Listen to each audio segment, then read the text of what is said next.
Well, I thank the gentleman for yielding. I didn't know that was the process we're going to follow, but I appreciate that. I support the gentleman's amendment. Ask yourself a series of questions. I did this last time we got together on the same issue. In the summer of 2016, ask yourself a series of questions. Why would the Attorney General of the United States tell the FBI Director of the United States to call the Clinton investigation a matter, not an investigation? Why would she do that?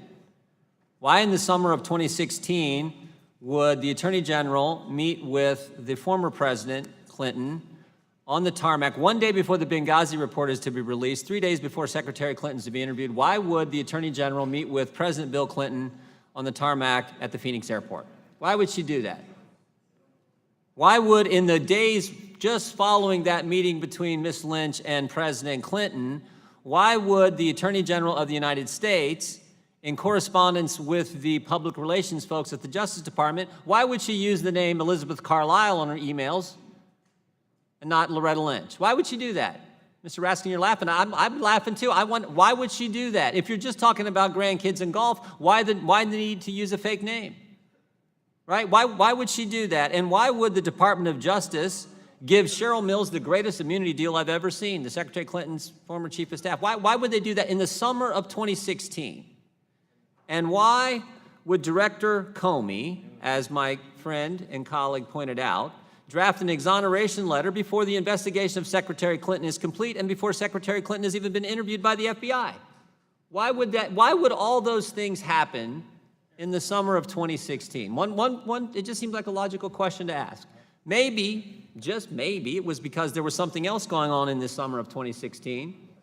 Maybe there was a presidential election, and maybe the United States Justice Department was trying to influence what happened in that election. I think it's maybe a logical conclusion to reach, and certainly some questions need to be asked. But that raises one more important why question this committee needs to ask ourselves today.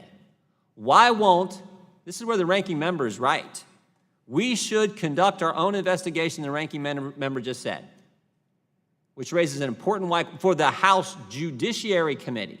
Why won't this committee look into this situation? Why won't we look into exactly what Mr. Gates is asking for? Mr. Chairman, we sent a letter 7 weeks ago to the Justice Department asking for a bunch of documents. Have we got any of those documents yet?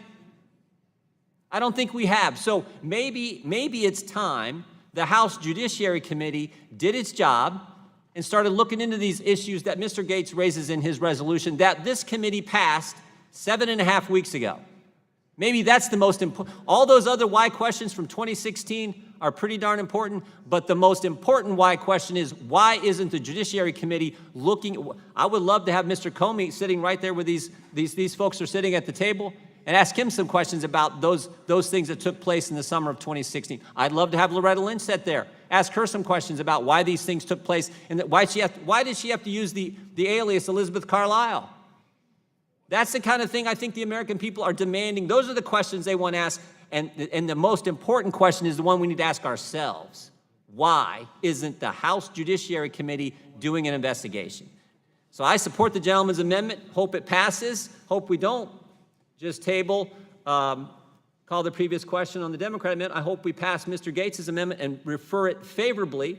Hope we actually start getting the documents we requested 7 weeks ago from the Justice Department. With that, I yield back and thank the gentleman for yielding.